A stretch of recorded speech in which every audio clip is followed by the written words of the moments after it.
Amé, je suis en bas, tu peux venir m'ouvrir s'il te plaît?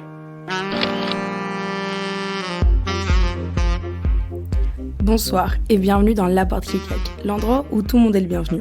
Installe-toi, moi c'est Amélia, mais ici on m'appelle Mimo ou Amé. Bonsoir et bienvenue dans l'épisode 18, j'espère que tu vas bien, parce qu'aujourd'hui c'est un épisode un peu particulier. Dans le terme, c'est un sujet assez profond.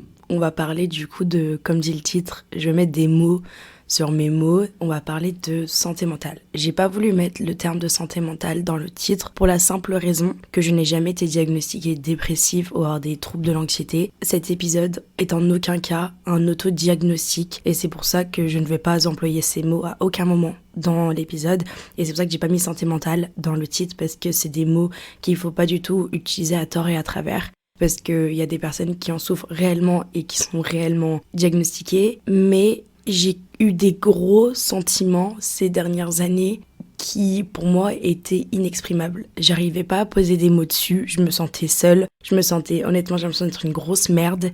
Et je commence vraiment à aller de l'avant et vraiment commence à aller mieux sans rechuter. Mais du coup, cet épisode, c'est comme un gros message de tu es légitime à avoir ces sentiments, toi, que tu viennes de vivre une rupture ou un deuil ou que ce soit scolaire, familial, ou même rien, ou même tout simplement rien, et tu comprends pas pourquoi tu traverses des périodes aussi sombres et compliquées, et que c'est compliqué d'aller de l'avant, et que cette période, elle dure une semaine, ou qu'elle dure un an, ou même indéfini, enfin, tu as le droit de ressentir ces sentiments, et ce podcast va être un énorme câlin, et un énorme, juste de dire que tu n'es pas seul, et je vais un peu enlever le tabou autour de ces sujets, et je vais parler en mots très crus, sans passer par quatre chemins, parce que quand ça m'arrivait, j'avais l'impression de vraiment, je me dis, mais qu'est-ce que tu fais? Enfin, qu'est-ce qui se passe? Et j'étais perdue, en fait. Et là, j'avais juste envie d'avoir ce podcast pour moi, il y a quelques temps, et de me dire, ok, c'est normal, ok, ça arrive à tout le monde, et enfin, tu peux avancer. Je vais pas non plus donner de remède magique de comment aller mieux, etc. Parce qu'en fait, chacun a son histoire, chacun a ses propres problèmes, mais juste, je vais faire part de mes sentiments, vraiment, tu te sens moins seul. Et après, du coup, tu en fais ce que tu veux de ce que j'ai dit, que tu veuilles t'appuyer dessus ou que tu veuilles garder ces informations pour plus tard lorsque tu traverses quelque chose. Voilà, je sors ça parce qu'en fait, c'est un épisode, je vais plus expliquer par la suite, mais je pouvais pas le faire avant. Et c'est un épisode que je pensais sincèrement jamais faire parce que c'est des sentiments que là, si tu écoutes ça et tu me connais, je pense que certaines personnes de mon entourage vont être assez surpris parce que j'ai envie d'y aller. Waouh, je reviens, j'ai une larme qui a coulé. Mais en fait, c'est des sentiments auxquels j'ai jamais parlé parce que à chaque fois, je me sens pas légitime. En fait, je minimise tout. C'est-à-dire que si je vais mal, je me dis toujours qu'il y a pire. Genre, il y a toujours quelqu'un qui a un cancer, qui a un décès, qui a perdu un frère, une sœur. Enfin, en fait, je me rends compte que j'ai toujours tendance à tout minimiser. Et du coup, je me sens pas légitime d'avoir ces sentiments. Et du coup, je me sentais pas légitime de faire ce podcast. Sauf que je me rends compte que quand je vois que mon podcast, sur des sujets un peu plus simplets, va avoir des réels impacts sur vous, enfin, sur toi, dans les messages que je reçois, je me dis que cet épisode, ne serait-ce si ça aide une seule personne qui était dans ma situation il y a quelques temps, bah, j'ai réussi ma mission et c'était clairement le but de mon podcast en le créant. Avant de commencer dans le vif du sujet, je fais juste ce message pour situer un de mes proches. Ce n'est pas du tout un appel à l'aide, je vais très bien et il faut pas s'en vouloir de pas savoir quand l'autre personne va mal parce que...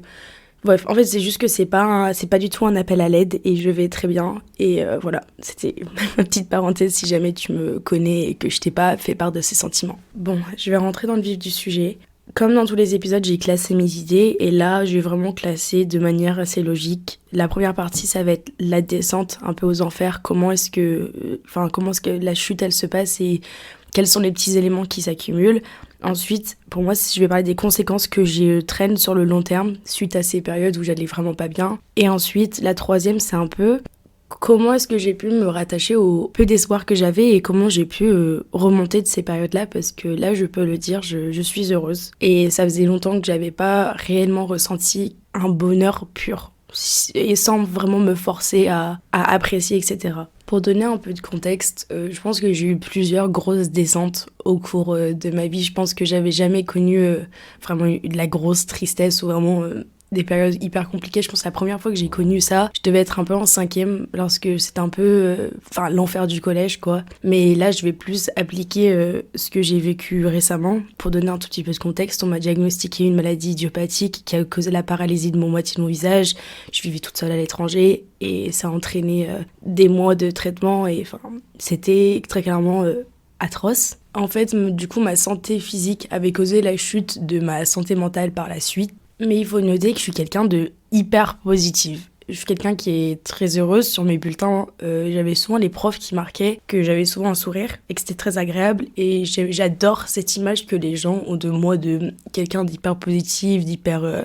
heureuse en fait. Et du coup, je voulais absolument pas casser cette image. Et je voulais surtout pas faire peur à mes proches et à mes parents. Oh, j'ai dû mettre pause, j'ai commencé à chialer comme une grosse merde.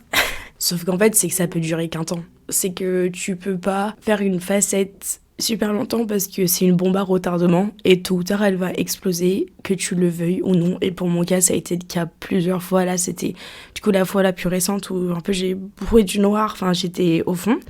Mais j'ai eu des petites expériences comme ça avant et en fait, pour moi, à chaque fois, c'est juste une bombe à retardement. Fini de parler de moi, je vais parler de la descente. Les petits éléments qui se sont accumulés pour vraiment que tu te sentes moins seul dans ces moments où tu comprends pas pourquoi tu agis comme ça. Le premier, c'est le rangement. Je suis quelqu'un qui est assez maniaque de base, c'est-à-dire que si je suis stressée, ça me dérange pas de ranger ma chambre, de tout organiser. Mais par contre, quand je vais mal, c'est un bordel. La vaisselle est pas faite, mais c'est plus fort que moi en fait. C'est même pas que j'ai la flemme, parce que je sais que là par exemple j'aurais la flemme de faire la vaisselle, mais c'est trop dur pour moi de tout faire, de ranger. En fait, tu te sens vite... je sais pas, j'ai un peu un confort dans mon mal-être de... C'est trop dur à poser des mots dessus, mais j'ai appris qu'en fait, c'était pas de la crasse, c'était pas... je suis dégueulasse de pas vouloir faire la vaisselle, c'est que c'était trop dur pour moi. Et la même chose, c'était pour la douche. Je sais pas pourquoi, mais ça me demandait trop d'efforts d'aller me doucher, de prendre soin de moi, de me laver, de me brosser les cheveux, de me maquiller... Parce que du coup, durant cette période, quand j'étais paralysée, je me trouvais hideuse.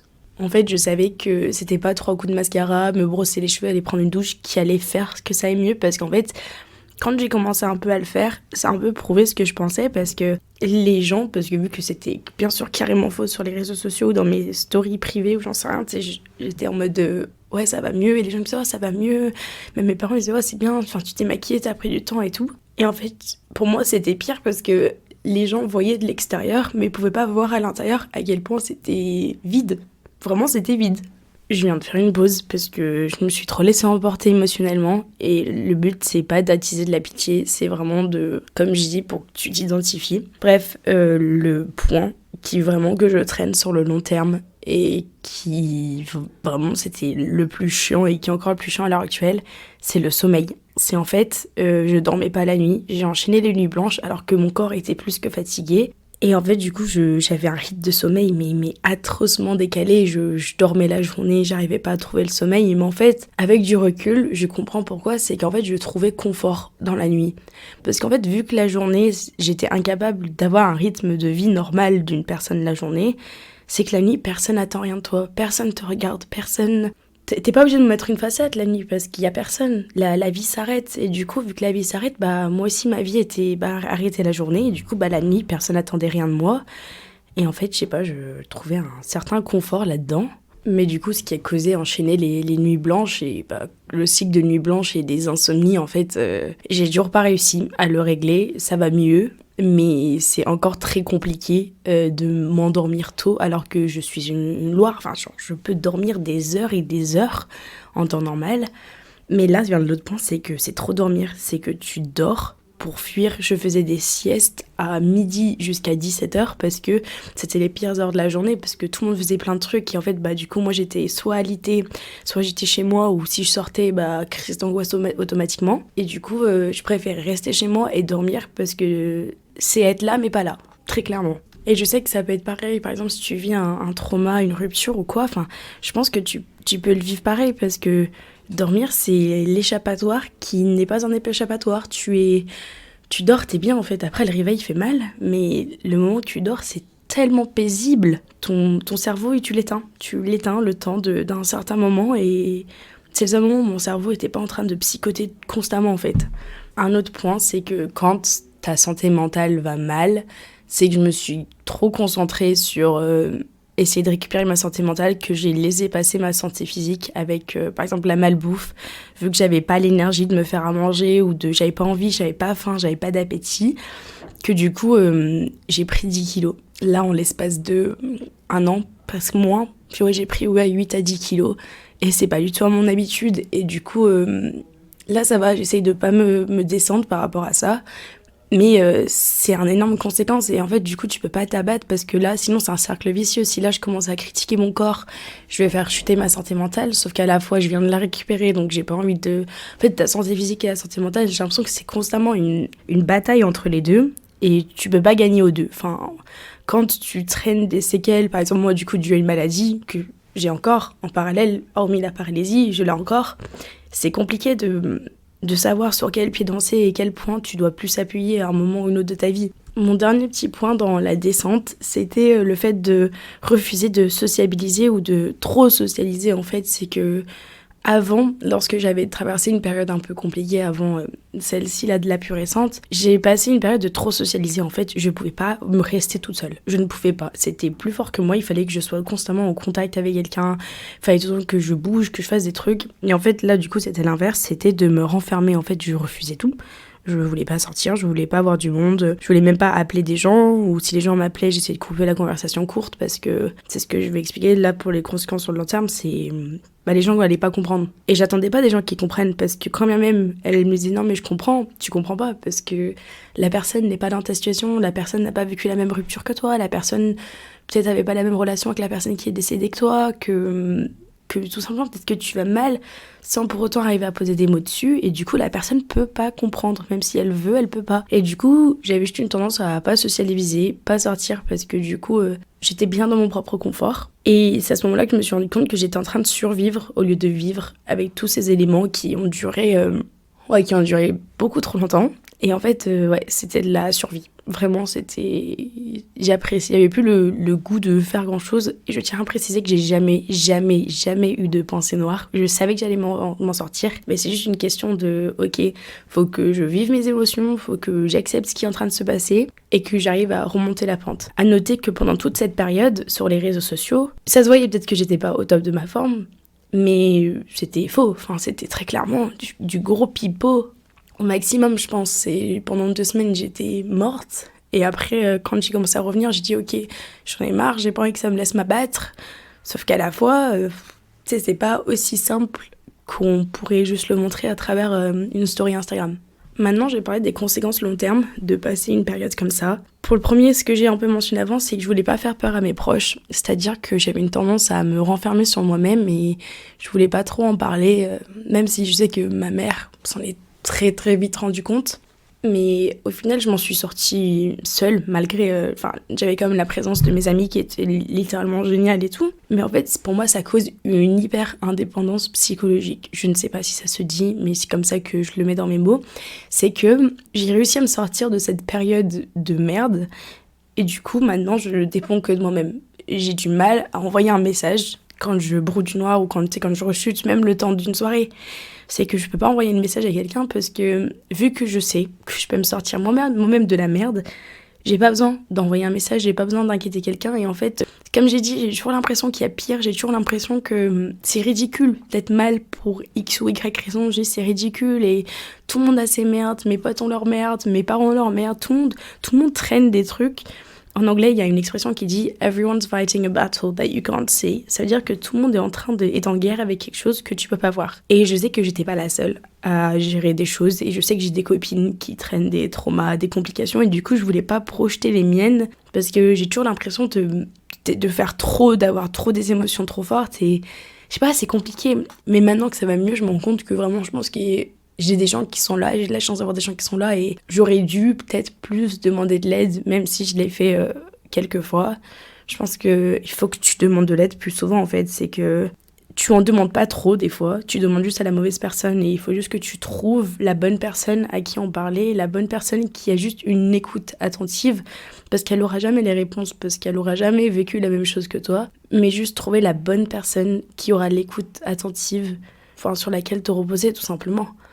Une autre conséquence long terme, c'était l'angoisse, et j'ai jamais trop eu de crise d'angoisse, etc. Je connaissais pas trop cette expérience-là, mais j'ai connu ma première crise d'angoisse le jour où j'ai dû aller à l'hôpital et que j'étais toute seule. Et en fait, mon cœur, il s'est mis à accélérer. En fait, c'était pas comme je l'imaginais pour moi les crises d'angoisse, quand les gens ils étaient en mode ils paniquaient, ils pleuraient et tout.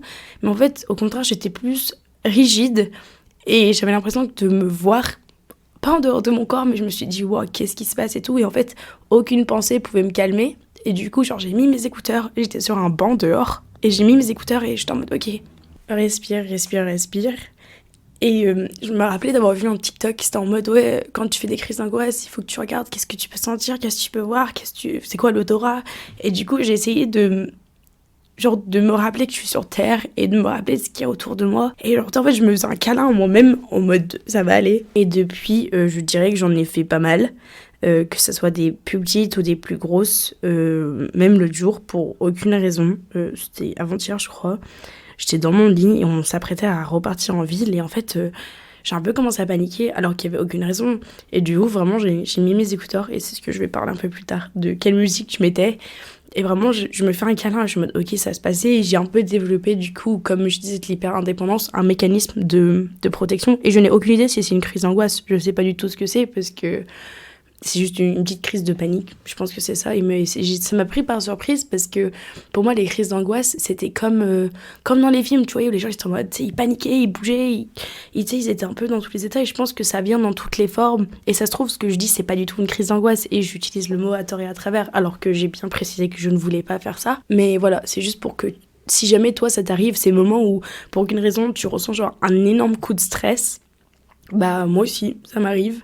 J'ai juste développé un mécanisme que je sais qui arrive à m'auto-réconforter dans des situations où peut-être que tu n'as pas quelqu'un pour te réconforter, ou tu n'as tout simplement pas besoin, t'as pas envie de demander à autrui. Maintenant, le plus gros point des conséquences à long terme, ou des choses qui me sont arrivées, en fait, c'est j'avais hâte de rien. C'est-à-dire que je suis partie pendant cette période. J'étais partie à Budapest, à Amsterdam et à Rome, dans des trucs de ouf, très clairement quand tu dis que tu voyages autant. Et en fait, c'était juste pour moi un déni. Même si les voyages étaient très cool, en fait, c'est que je me prenais des claques en pleine gueule, en fait, au retour. Et je pense que tu peux t'identifier à ça. C'est comme quand tu sors en soirée et tu vas te dire ça va être bien, ça va être bien. Quand bien même la soirée est cool, soit à un moment tu te trouves dans les toilettes de la soirée et que la réalité te revient, soit quand tu rentres, en fait, tu peux pas fuir la réalité indéfiniment. Et en fait, juste, j'avais hâte de rien, parce qu'en fait, je savais que ces trucs n'allaient pas me faire me sentir comme avant. En fait, j'avais perdu la version de moi naïve et heureuse qui était avant. Et du coup, j'avais pas envie de sortir, j'avais pas envie de manger, j'avais pas envie de voyager. J'avais hâte de rien. Et les seuls moments où je ressentais vraiment des émotions, c'était quand j'étais triste. Et c'est bizarre à dire. Et c'est un peu ce que je voulais basculer dessus pour comment je me suis accrochée au peu et comment est-ce que j'ai pu ressentir ce sentiment de bonheur que j'ai maintenant. Honnêtement, je peux dire que je suis heureuse et que c'est pas du tout forcé.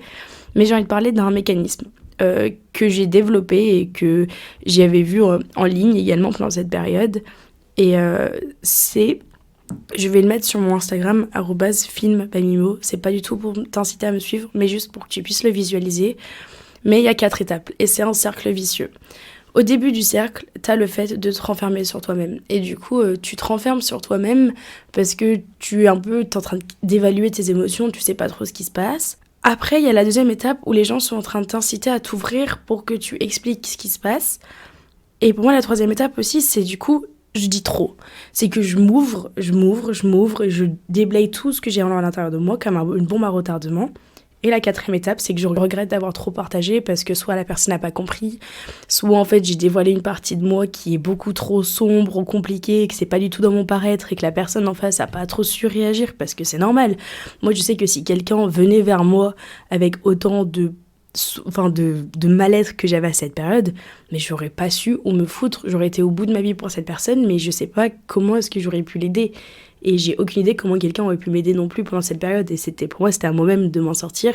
Et pour moi, du coup, le fait de trop partager, ça a conduit, au fait, au point de départ, au fait de me renfermer sur moi-même. Et ce cercle ne s'arrête jamais. J'ai l'impression que c'est ça, c'est que soit je partage trop, soit je partage pas. Et ouais, c'est un peu mon petit schéma.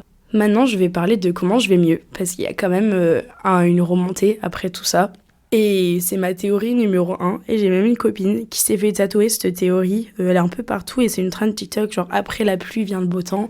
Mais pour moi, c'est bien plus qu'après la pluie vient le beau temps, c'est qu'il y a toute une théorie de météo. C'est que, par exemple, là dans ma vie, je dirais qu'aujourd'hui, il y a un peu de nuages, mais ça va. Pendant ma période avant, c'est qu'il y avait une grosse tempête. Mais vraiment, c'était un truc de ouf. C'est que je pouvais pas sortir de chez moi tellement il pleuvait.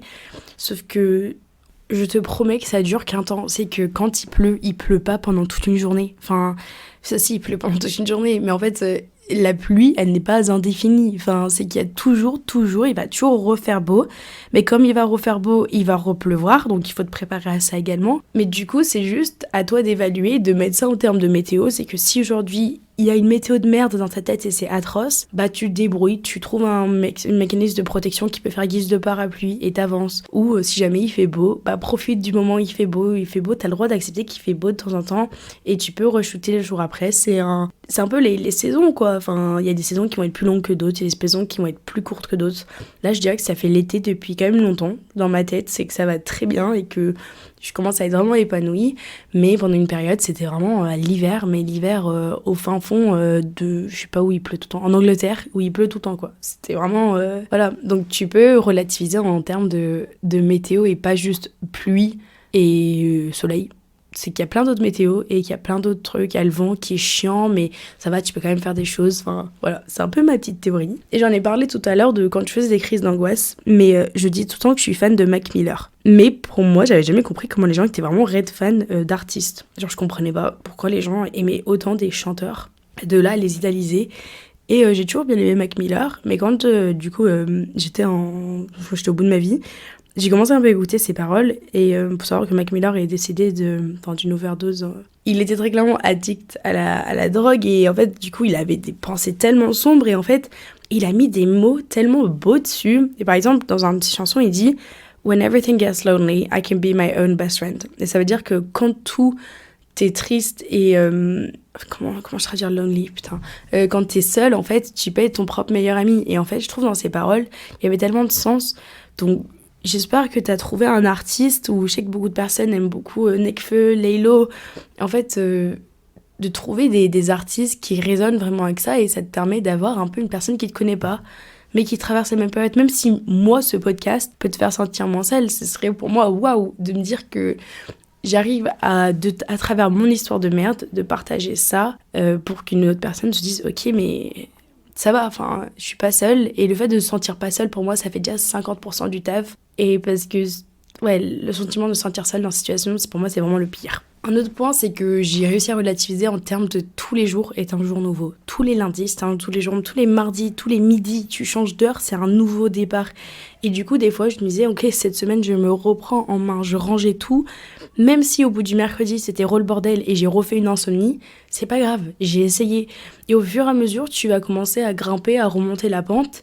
Et même si tu rechutes, tu rechuteras en fait toujours un peu plus bas. Et même si la montée, elle est hyper dure, une fois que tu vas arriver en haut, tu auras cette belle vue de ouf sur tout ce que tu as conquéri. Et l'expression « What doesn't kill you makes you stronger », ce qui ne te tue pas te rend plus fort, pour moi, c'est tellement vrai et j'avais jamais trop compris. Mais maintenant que je vois, après avoir traversé ça, ok, je traîne des séquelles d'hyper-indépendance et j'ai trop du mal à m'ouvrir sur des sujets comme ça. J'ai quand même un point où je suis en mode « Waouh !»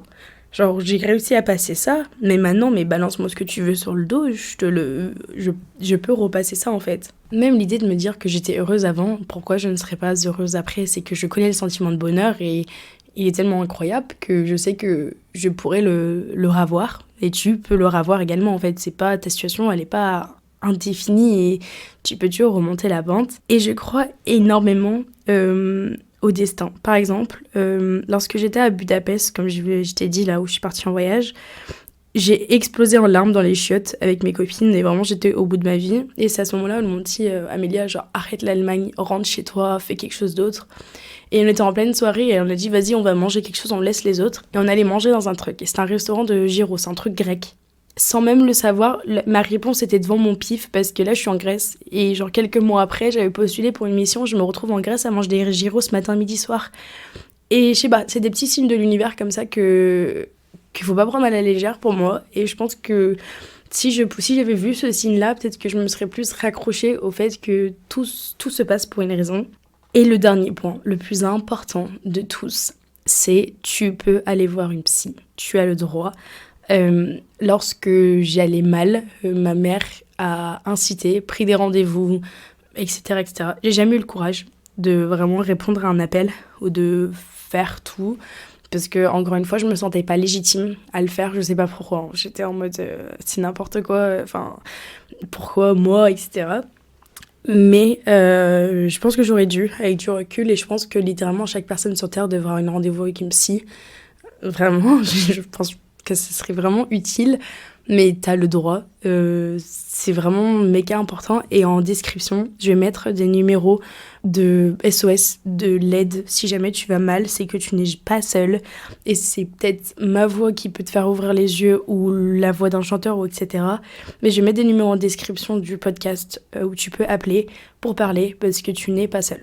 Bref, c'était un peu tout. J'ai vidé mon sac et j'ai littéralement donné les armes à toute personne qui voudrait me blesser en m'ouvrant sur les sujets les plus sensibles au monde à des milliers de personnes, alors que mes meilleures copines ne sont, je pense, même pas au courant de cela. Mais j'espère avoir eu un impact sur au moins une personne. Et je vais faire le conseil à mini-mois. Donc le mini-mois, ça va littéralement mois de novembre 2022. Mais c'est juste, t'as le droit d'être mal, peu importe la situation. Et le cacher, ça va juste créer une bombe à retardement et t'es légitime à ressentir les sentiments, que ça soit à cause d'un garçon, que ça soit à cause d'une mauvaise note, que ça soit à cause de n'importe quoi en fait. Peut-être que t'es plus sensible que d'autres personnes, peut-être que tu traverses des périodes plus compliquées que d'autres personnes. Tu as le droit et c'est normal et ça fait partie de la vie malheureusement, mais ça va te rendre plus fort. Je vais te faire un maxi câlin de loin. N'hésite pas à me mettre une note sur Spotify et c'est tout pour aujourd'hui. C'était un peu profond comme épisode. Je sais pas si j'en repris un comme ça aussitôt. Mais à la semaine prochaine pour un épisode en franglais. Gros bisous.